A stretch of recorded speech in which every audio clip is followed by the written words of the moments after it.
Welcome back to Sama Says, and welcome back to Buried. We're gonna delve into Chapter 2, see what shouldn't belong right now. And yeah, I'm very intrigued and excited to see where this goes, especially considering that we've ramped up quite a bit for just getting into Chapter 2 out of 5.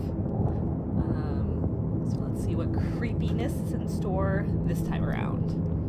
And again, apologies if cats start acting up again. They've been very clingy and needy and are not allowed in this room, so they're not very happy with me.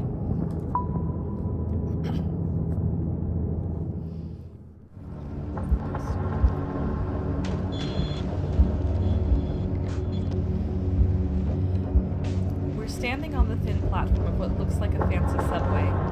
The rails look well used, but not old. There are small overhead lights that are very dim, as if they are running on emergency power. The dim overhead lights are a blessing, but the size of the place makes me feel vulnerable. Staring ahead, the tunnel seems to be endless. It's almost dizzying. But there's a small light further ahead, and then a space that breaks the monotony of the tunnel's curved surface. Another platform, maybe? This understanding comes with a very strong sense of trespassing. I am definitely not supposed to be here. Let's just kinda go. I'm not gonna call out to this place. To keep my mouth shut. I don't understand what kind of situation I'm in, so there's no need to alert whoever might be here. The reality of what I am seeing is sinking in. Whatever this place is, it reaches way underground. That seems impossible to me, making anything that's on the other side of this tunnel dangerous as far as I'm concerned. But, of course, I am going to go on. Human curiosity is going to see to that. Also, the ringing noise is louder down here. It's much more solid now, and there's some other sound. Something like the faint hum of machinery. I can go either left or right. The left is slightly lit, the right not so much. This makes me uneasy because I get the sense that one wrong turn in a place like this and I'd be wandering for hours. Looking each way, I jerk my head right as I hear the unmistakable sound of someone walking. Footsteps. Did I really hear something? I wonder as my eyes start to strain to see anything. I wait a moment, but the sound doesn't come again. So those are my options. To the left are flickering lights, indicating that I'll at least be able to see. There's also a hum of machinery, a sign of life. To the right is just darkness, but I also heard footsteps in that direction. So, my instinct, no matter what's going on, is always to go left, which drives my Pathfinder and D&D groups crazy. I think I'm going to do it again here. But I will say that one of my characters I'm currently playing in a LARP would definitely go right. And I know that because this is the exact same scenario she was in at one point. And she went right and ran into zombies and terrible things happened. And then she got adopted by the person in charge of those terrible things happening, so that was exciting. Let's go left. You decided to head left into the lights. Seems smart to stay in the light. Left it is. It's definitely not the light that made me think to go this way. But we do want to, find help. Not that I'm terribly certain help's going to be good to find in here.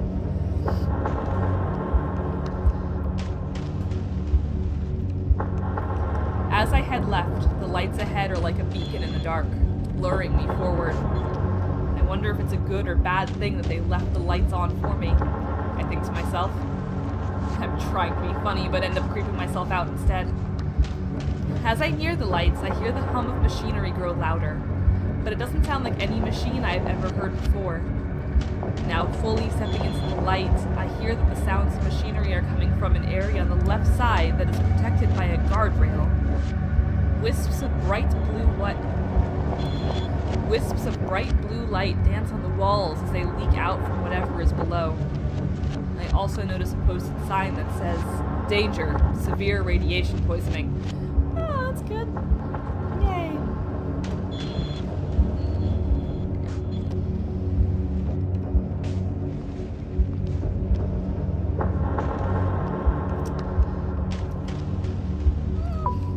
Curiosity is gonna kill this cat. it's worth taking a look. I walk over to the guardrail and peer down below. This is where that strange hum is coming from. It looks like some kind of power generator, I think, but not like any I've ever seen, and really that's not saying much. There are tanks and pipes and valves, sure, but there's just something odd about it. It looks out of place, like it doesn't belong. Eventually I notice the main pipe coming out of the top. As my eyes trace along, it just disappears into a black floating mass. I rub my eyes and look again. The pipe goes up and into a sphere, but within the sphere is the deepest darkness I've ever seen, and the area around it seems twisted, almost like a rip in space. At this point I decide that I don't know much about whatever this thing is, but I don't like being near it. I step away and take off down the tunnel again. As I start walking, I notice another structure coming into view up ahead. This is exactly what happens to my character, except with zombies. Not holes in space. As I head further into the tunnel, I reach another platform. I'm looking and trying to process where I am now when I suddenly hear the rapid footfalls of someone running towards me. They're sprinting this way from the dark side of the tunnel, fast. I can't see anything, but their footsteps echo towards me. Having not seen or heard anyone else in here, I have no idea if they are dangerous or not.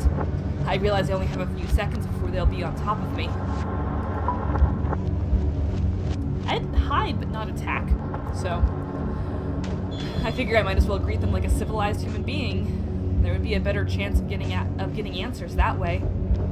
I step out into the light as they get closer and closer, and when they step into the glow of the platform, I can't believe my eyes. It's Dennis. Dennis, what the hell are you doing down here? I left you up at the logging site. He stops running and stares at me, dumbfounded. Oh my god, Roger, it's you. I'm so glad to see you in this godforsaken tunnel. How did you get down here, I ask? And why are you down here? You didn't seem fit to move. He bends over and puts his hands on his knees, breathing heavily. I can see that the gash in his side is in flames now. It's not safe up there, he says, as though it explains everything. I started running to get away and ended up here. Get away from what? Get away from what? I was waiting for you where we last spoke, and then I heard something in the woods.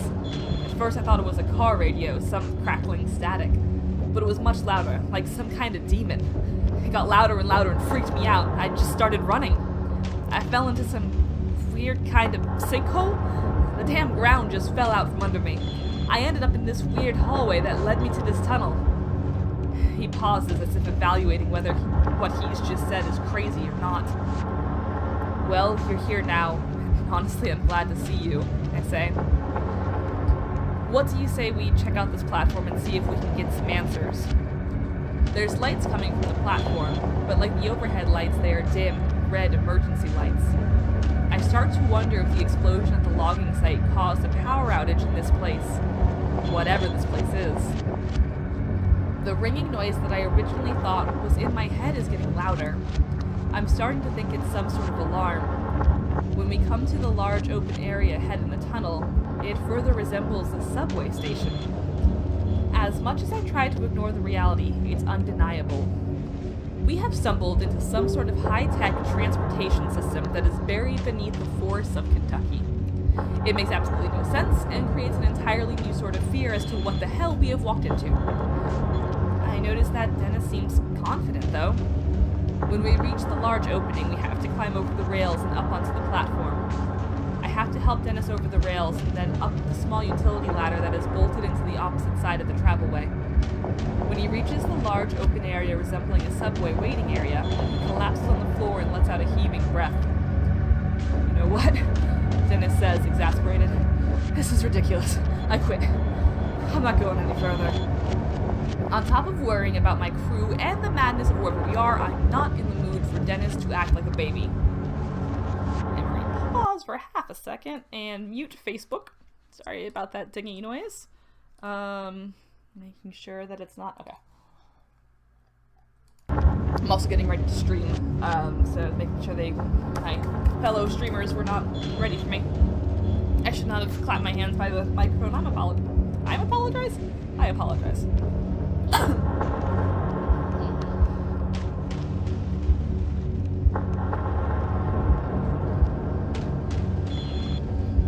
This is me. This is me all over. Even though I'm not me and I'm Roger, this is still me. Sorry. It's okay. Take it easy. You can do this. I'm not the one with a gash in my side, I think to myself. So I decide to cut him some slack. Damn, boss. I'm sorry, he says. It's okay, I say. I don't know how you're still on your feet, if I'm being honest. Stubbornness, he says with a weak laugh. You need a minute to rest? I ask as warmly as I can muster. No. If I sit down to rest, I'm afraid I might not get back up. Let's keep going while I can still go. I reach down, help him to his feet, and then we get ourselves up onto the platform. Right in front of us, there's an entrance to a long hallway, exiting the platform area. It's at this point that I realize those red emergency lights might be on for someone else who is actually supposed to be here.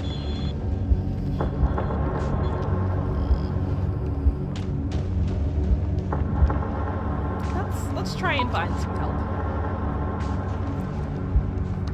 Hello? Anyone here? I ask, my voice raised to almost a shout. There's not much of an echo. My voice falls flat like a rock from the sky. I'm almost glad that I don't get an answer. Hearing anything else in this hollow silence would have given me a heart attack. The emergency lights continue to flicker overhead, casting a sick sort of pinkish light on everything. My mind is racing with what sort of place this might be. It's obvious that it's meant to be a secret. And if it is supposed to be a secret and there was a power outage recently, maybe most everyone has been evacuated. While I'm pondering this, a wave of nausea comes over me out of nowhere and I lurch forward, vomiting all over the floor. Whoa, is all Dennis mutters as he instinctively steps away. My insides feel like they're trying to escape. I put my hand out looking for a wall to lean on. Are you okay? Dennis asks, finally pulling himself together from the surprise. Yeah, I barely gasp out. After a minute, the feeling subsides. But where in the hell did that come from? Was it that weird power generator? I finally collect myself and stand back up, praying I never have to feel like that again. Let's keep going, I say, wiping my nose with my sleeve. We step inside and it seems just as empty as every other place we've come through, weakly illuminated by more overhead emergency lights. We're standing inside a hallway that looks surreal for a moment.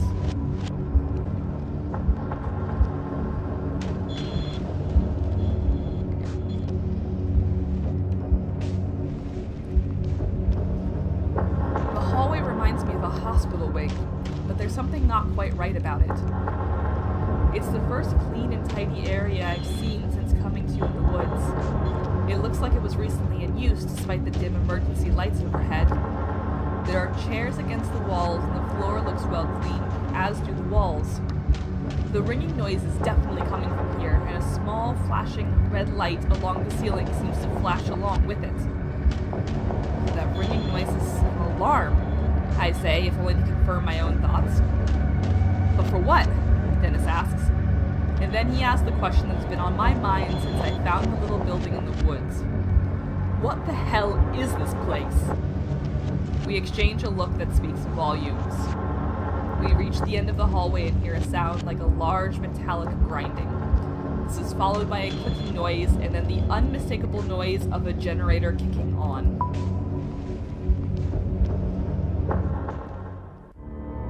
Oh, it got brighter. Okay then. Without warning, the facility jolts to life. The red glow of the emergency lights is suddenly replaced by bright white fluorescent ones. Sorry. That mechanical hum is oddly comforting. Somehow the power being back on urges us on. It's then that I notice the ringing noise has stopped. So it had been an alarm. But for what? Just the power failure? We head down the hallway, the electric hum of the light sounding eerie overhead. Other than that, the place is dead quiet. The hall is about 100 feet long, with 2 main doors. One door opens into a large room that looks like a conference room with a whiteboard and papers strewn about. Across the hallway, another door looks like a laboratory of some sort. Dennis slumps against the wall in defeat and lets out a scary-sounding chuckle. Something funny? I ask as a dark and brooding panic starts to grip me.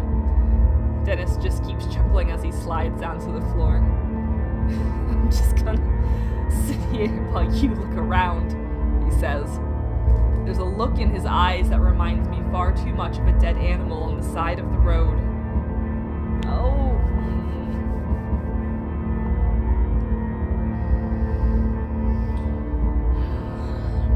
This seems like a bad idea, so let's do it.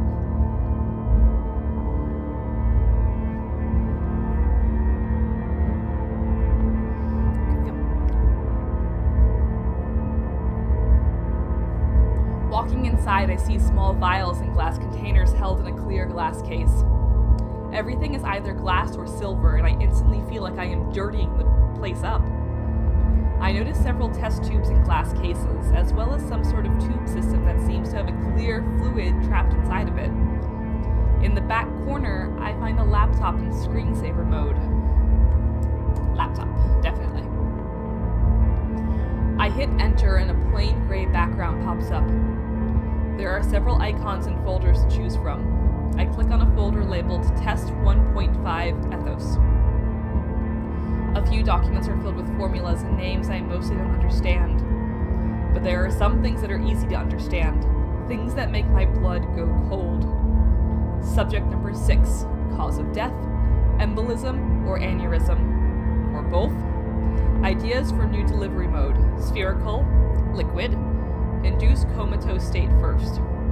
TerraCore Company equals possible plutonium supplier. Okay. So we'll finish our examination.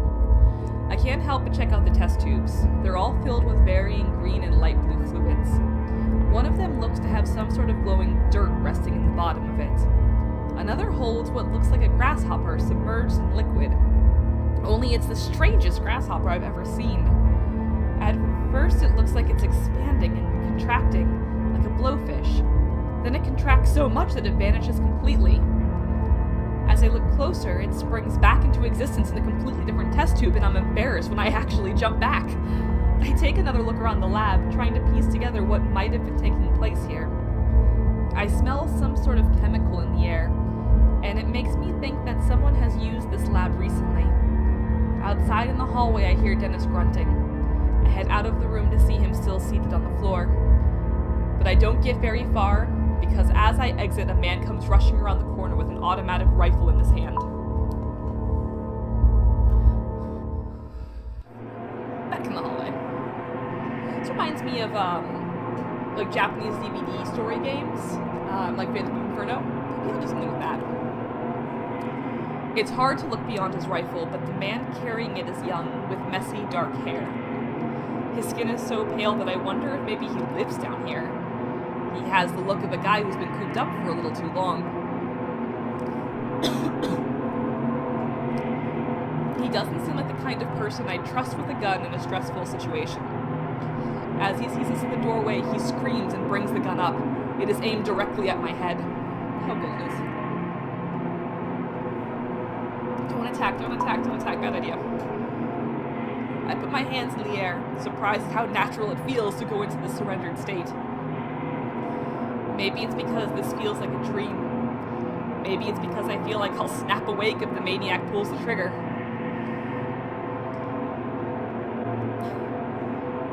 I recognize you. You stomped around and set off the security mics in the entrance. What? I ask, unable to think of anything else to say. Who are you? The man asks. Did you do this? The man eyes us both, and I see something in his eyes that unsettles me. He is scared, but there is something else. I like the truth. We're just loggers. His eyes look distant for a minute, and then he says, bullshit. But for some reason, I am pretty sure he knows I'm telling the truth. Someone knocked out the power, the man says. It's back on now, but if it was out long enough, well, we're in a heap of trouble. Was it you? Who sent you? Look, we don't know what you're talking about. That's Dennis. Look, we don't know what you're talking about, Dennis says. Something happened out in the woods. Are you alone? Are there others with you? The armed man asks, thrusting the gun in my face. How the hell did we get in this situation, I think to myself. If only I had left that damned ringing noise alone, we wouldn't be here. I'm not really sure if we want to give this guy information yet. We don't know anything about him. Then again, he might have answers.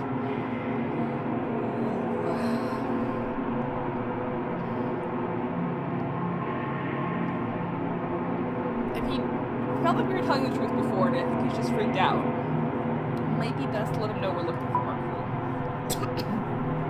No, I might also be a terrible boss. We have other crew members that we can't find, I say. Your crew?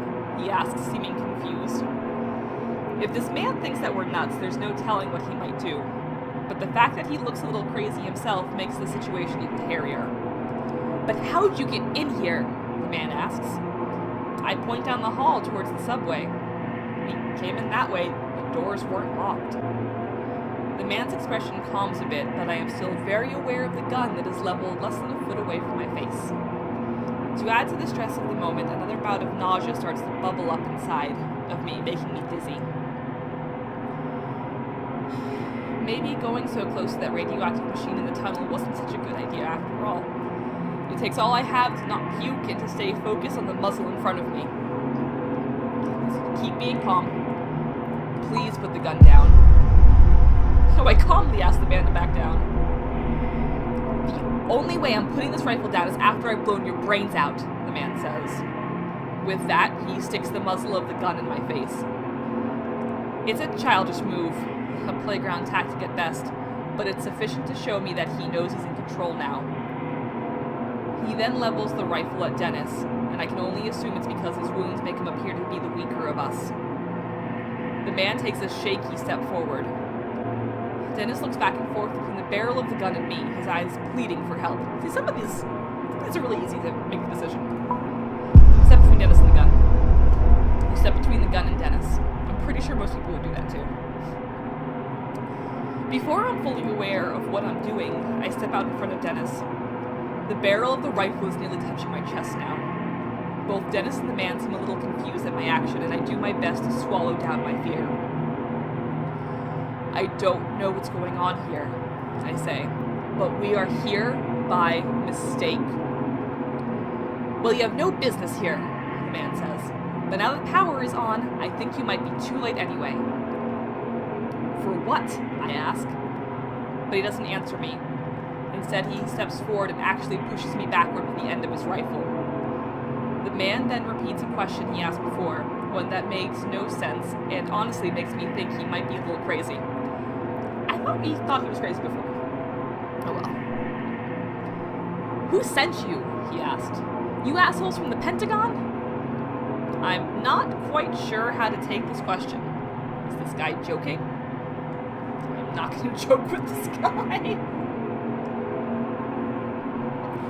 No, I say. We're just loggers.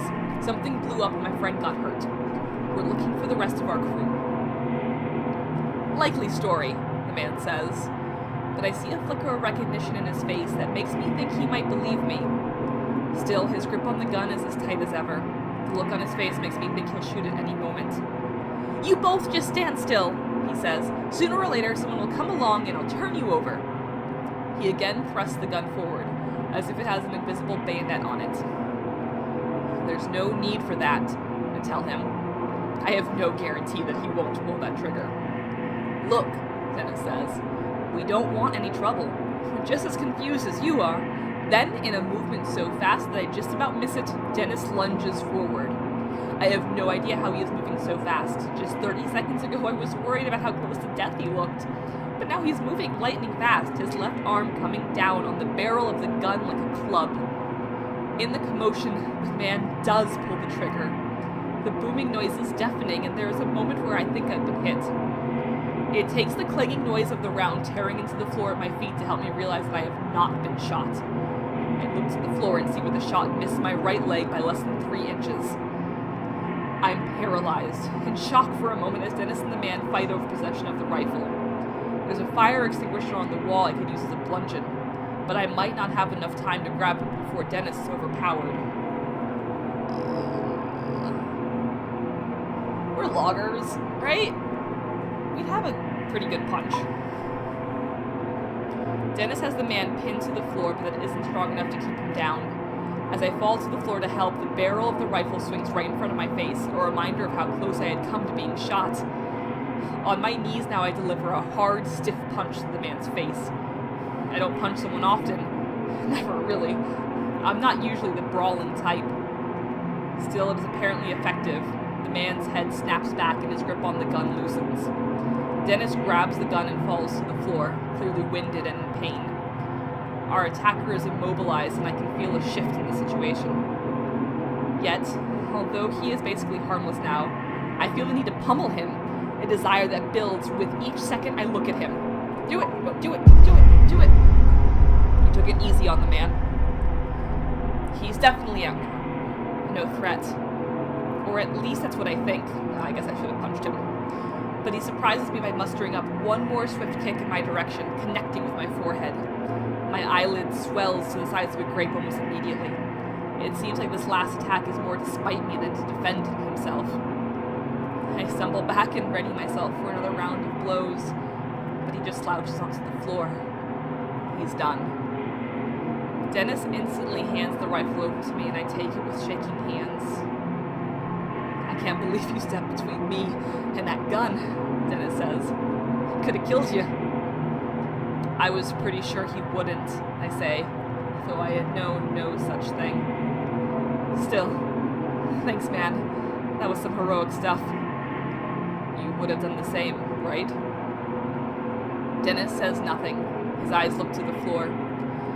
What do we do now, boss? Dennis asks. We've come this far and I want answers. I sense that Dennis does too. I take a hard look at the man before I reply. We get answers from this guy. No answers, the man says. I don't have any. Next time I won't just hit you, I say, plunging the rifle towards him. Now get up. He obeys quickly, but his legs are wobbly and he leans against the wall for support. I can feel my swollen eyelid from where he kicked me earlier. I just hope it doesn't hurt so bad that it affects my sight. Okay, let's move, I say, pointing the gun further down the hallway. We've come this far and I'm not going to let this guy stop us. We walk down the hallway until we come to the end. A single elevator waits for us. Its steel sliding doors larger than a normal elevator. Pausing, sorry. Sure. Excuse me.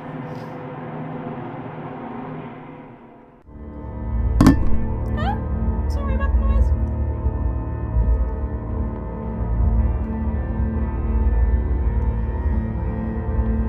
Before I get into the elevator with this guy, I think it's wise to learn a bit more about him.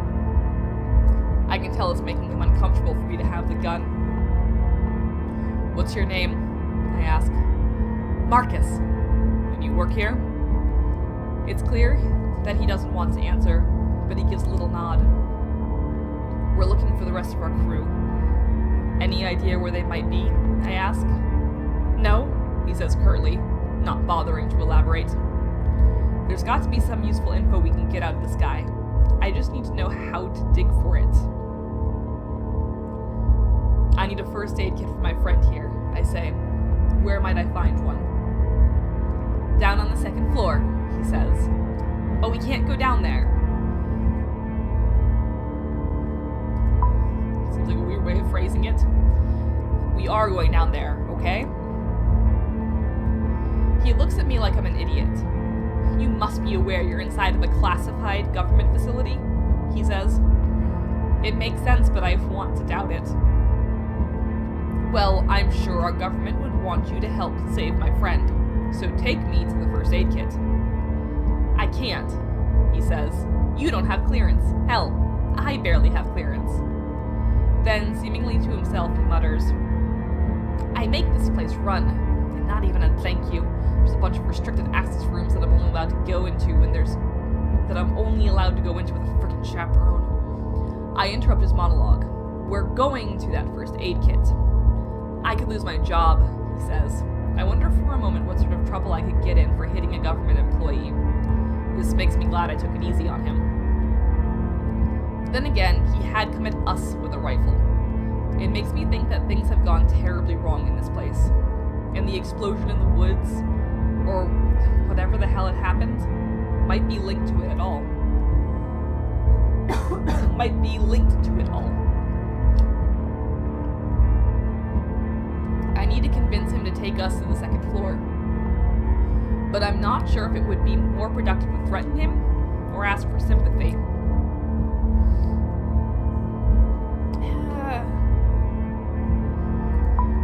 Let's go with sympathy. Look, I say, it hasn't been the best day. We're just trying to find out what's going on, to find our crew, to survive. I know that this isn't a normal situation down here. It looks like all your protocols have been blown to hell. Can't you help us out? He looks at me sternly, weighing his options. Okay, he says. Thank you, I say. With an untrusting stare, Marcus walks to the elevator door, approaching a small keypad by the doors. He punches in a numerical code on the keypad, and we can hear a slight mechanical hum behind the steel doors. After a few seconds of angry glances and frightened sneers from Marcus, the elevator arrives.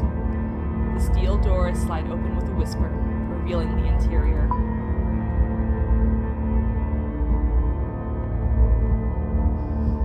That's the inside of an elevator, alright. It's exceptionally well lit, and looks to be made of stainless steel. I half expect the thing to take off at the speed of light. There's another small keypad on the front, right panel by the door with the options for 3 sub-level floors. Looks like this elevator doesn't go to the surface. So after we get a first aid kit for Dennis, how do we get out of here? I ask. We can't leave, Marcus says. Once the power came back on, the whole place was put on lockdown. What? I shout. Can't you override it? No, it's to prevent anything from getting out. I can't. Marcus looks as deflated as Dennis. We can't get out. We're stuck here. Dennis leans into the corner and almost falls onto the floor. The struggle for the rifle took a lot out of him. I can see that much in his face. Slowly, we start to move down. The hum and grind of the car's motors fill the space. So are we stuck here forever? Marcus scowls at me. I think it's a fair question. It doesn't seem unreasonable to assume he won't be able to get us out. We'll find somebody with the access codes and they'll be begging me to figure out how to lift the lockdown. These people think they're so brilliant, but some of them can barely turn their computers on without help. The top coder in my class at MIT, and I'm stuck living underground helping idiots who don't even trust me with keys. He's not going to tell me what goes on here, so let's ask how big it is. How big is this place? It's a government facility of the highest security, Marcus says. A research facility. Got something in my throat. Sorry.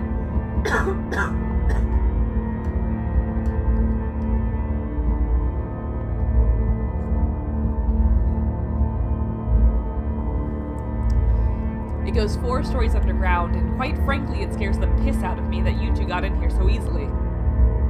Why is that? I ask. This is a black ops graveyard, he replies. Even the CIA doesn't know this place exists. I don't think he'll tell me this either, but... I handle the IT work and make sure the databases are up and running. It's a 24/7 job. I haven't seen sunlight in almost a year. I wonder what staying in a place like this for that long would do to someone's mind.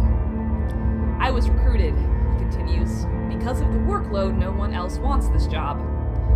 But I really don't mind being by myself. No family. Plus the IT. It's some crazy shit. Crazy how? This place generates over 100 terabytes of data per day, he answers, getting the slightest bit excited before his face falls again. What knocked the lights out? Seems like some sort of power outage, Marcus says. That's all I know. There was an outage then. Then what? Dennis asked weakly. Then things got weird. Things got bad. Bad how? I asked. The whole place seemed to shake when the lights went out. I was checking the monitors when it happened, and everything went dead. It took no more than a minute or so before I started hearing the screams. People were being killed by something. I tried getting the security cameras going again, but they only lasted for a little bit on my backup systems. But what I saw... What? I asked, feeling a sharp fear worm its way into my guts. Well, what I saw on the screens for that little bit of time made no sense. It made me get the gun from the emergency vault. I think whatever it is, it's still down here. Hold on, I say. There's an emergency vault with a rifle in the same room as the security cameras in this place. Marcus gives me a grin that looks nearly insane. There are guns locked away in every room in this place, just in case. You know? Just in case of what? As he opens his mouth to answer, the elevator comes to a stop and the doors slide open. Marcus is out right away without a word. He makes his exit and heads directly for a glassed-in room that is filled with computer monitors and high-end equipment. Dennis and I file out behind him, trying to keep up. As we do, one very alarming question runs through my head. What the hell kind of government facility keeps loaded guns in emergency vaults in every single room? End of chapter 2. It's a good question. Very fair question. Ooh, I really love with these choose things. Seeing what other people chose.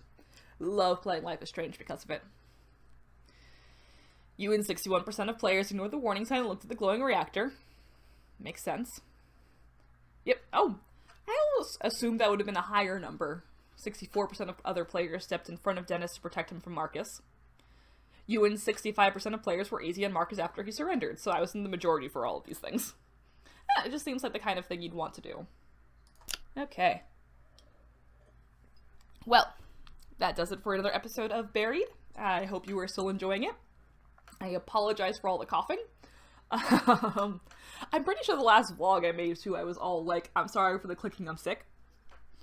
I think sick is just my normal state of being at this point in time, which is upsetting. But hopefully after school, I will, I'd say rest up, but I won't. I have so many things already planned for after the semester's over. But hopefully before the semester is over, I can finish the other 3 chapters of the story. I really like it. It seems very creepy and like something we do in one of our Dresden File RPG games. Partially because we go into a lot of SCP facilities in our Dresden Files RPG game. We're not the smartest bunch. But yeah, so I'm enjoying this. I hope you're enjoying this. I hope my coughing isn't too annoying in the middle of all this. And yeah, sorry for the rambles at the end. Kind of what I do. I'll try to stop doing it a little bit more. Maybe. We'll see. I forgot to add the last one. Like, comment, subscribe. All that jazz. It makes us feel better. To know that people are having fun with what we're doing. So yeah. I hope you enjoy. I hope you have a good night or afternoon or morning or whatever time it is where you are. And ciao!